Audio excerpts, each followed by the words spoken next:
In that evening, did you give to your kids something like Calpol to help them sleep? We're not going to comment on anything, but, there is absolutely no way we used any sedative drugs or anything like that. And, we have cooperated fully with the police. We'll answer any queries. They didn't scream. They didn't collapse. They didn't call for help.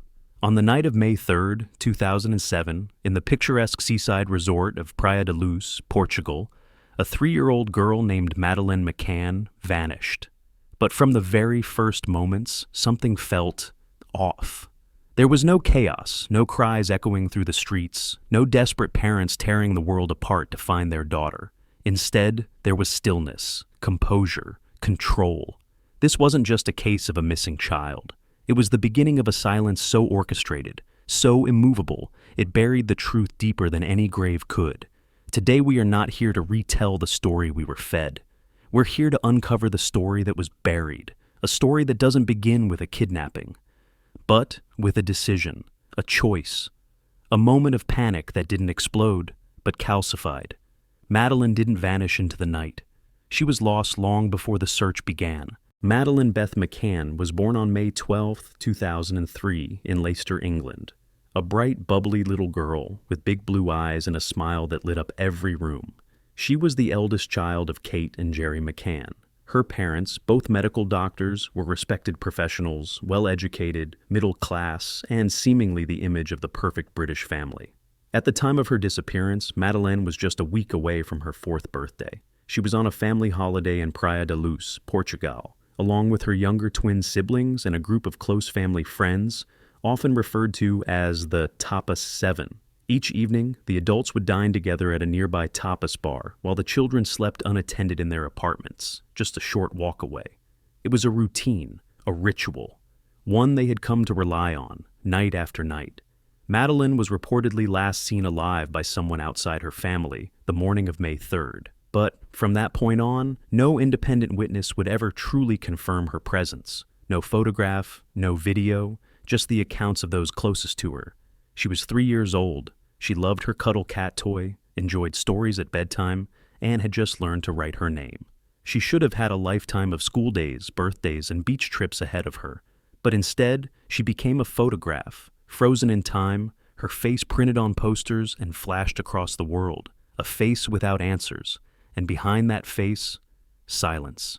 Kate and Jerry McCann were no ordinary parents. They were doctors, intelligent, respected, structured, people used to logic, to control, to procedure. Their holiday in Portugal was supposed to be simple: sun, wine, friends, and rest. But behind the illusion of a relaxing family vacation, there was a disturbing pattern. Every evening, the McCanns and their friends, 7 adults in total, left their young children alone in their rental apartments and gathered at the same table in the same tapas bar, just 160 feet away. No babysitters, no monitors, only occasional checks, staggered in a carefully claimed routine. They said each adult took turns walking back to the apartments every 15 to 30 minutes. But the timing was almost too perfect, too clean, like a script rehearsed for an audience. It was a pattern that repeated night after night.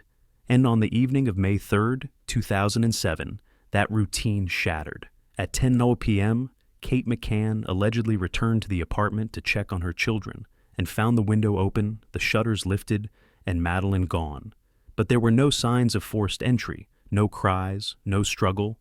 Other guests staying nearby said they heard nothing unusual, and those shutters, they could only be opened from the inside. This is where the story begins to split, between what was told and what might have been hidden. The couple's reaction in the hours and days that followed was unsettling. Instead of panic, there was calm. Instead of raw grief, there was image management. Within days, they had legal counsel, PR representatives, and a media strategy. And they maintained their innocence, not through vulnerability, but through polished messaging. But why such control? Why did everything seem so rehearsed? Because some believe the McCanns weren't just protecting themselves from tragedy. They were protecting themselves from the truth. The official story says Madeleine was abducted, taken silently from her bed by a stranger who somehow slipped past other tourists, security, and watchful parents without leaving a trace. But What if that story was never true? What if the truth was quieter and far more devastating? Let's start with the possibility that Madeleine died that night, not by malice, but by mistake. Her father, Jerry McCann, was a doctor, someone familiar with sedatives, with doses, with consequences. There's a theory, one supported by a disturbing chain of evidence, that the children were given mild medication to help them sleep, while the adults dined just steps away.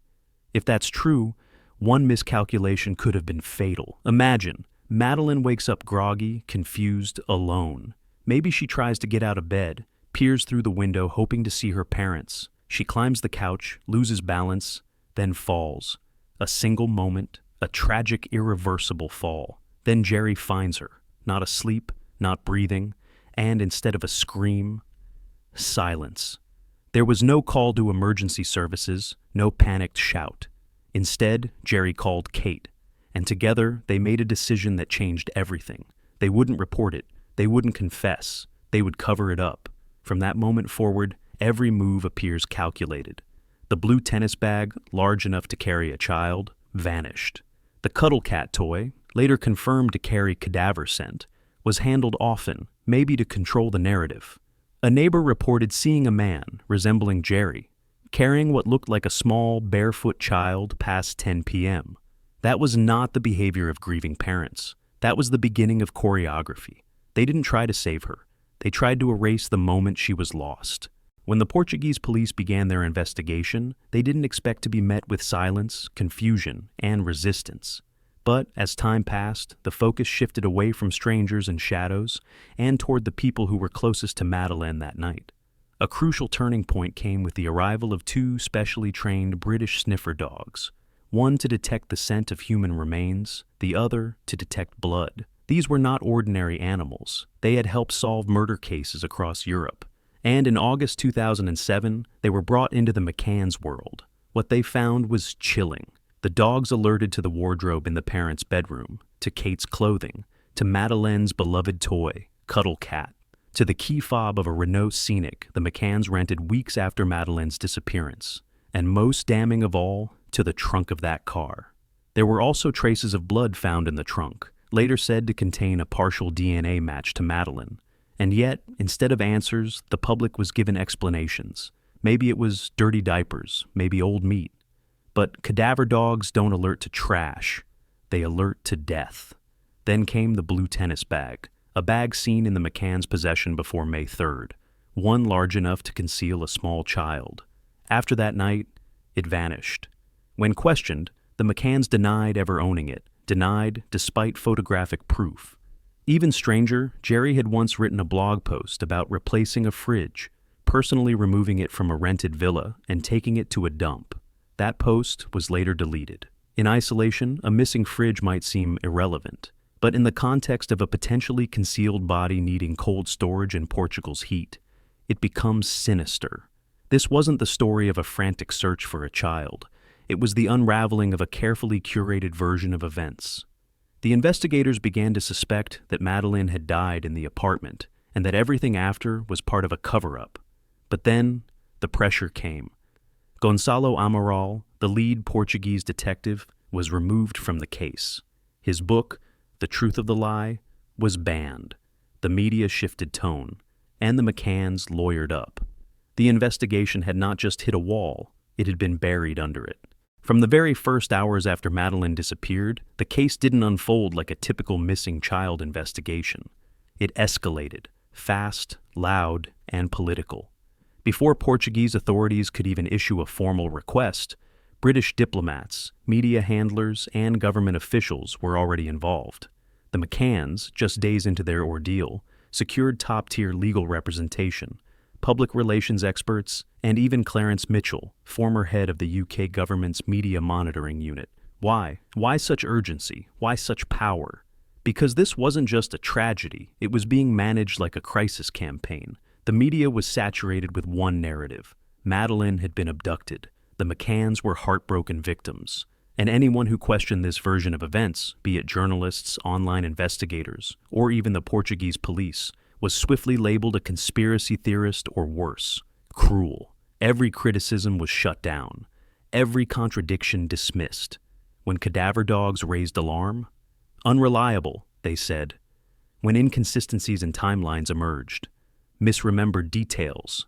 When the public asked why the McCanns refused to answer 48 police questions, legal advice, they claimed. And all the while, websites were silenced, books were banned, lawsuits filed. This wasn't about finding the truth. It was about protecting a brand. The image of two professional British parents, devastated by a senseless act, had to remain intact. Not just for public sympathy, but for something deeper, something political. Because if the truth had come out, that Madeleine had died in that apartment, and that the cover-up had been enabled, then not only the McCanns, but also those who protected them, would have had something to lose. The silence was not just emotional, it was strategic. A silence that reached into media rooms, political offices, and courtrooms. And that silence. It told the world more than words ever could. 18 years later, and we are still asking the same question. What happened to Madeleine McCann? But maybe that's the wrong question. Because in a case with cadaver dogs, deleted records, a vanishing tennis bag, and the scent of death in a rental car, perhaps the better question is, why was no one ever held accountable? Despite millions raised, global headlines, and 2 national police forces involved, there were no charges, no trial, no justice, only a carefully maintained narrative wrapped in silence and polished by power. This wasn't a failure of evidence, it was a failure of will. A will to confront not only the people who might have made a tragic mistake, but those who helped bury it. The world remembers Madeleine's face, frozen in that now iconic photo. But behind that image lies a darker picture, one of legal maneuvers, PR strategies, and a government that may have done more to protect reputations than to protect the truth.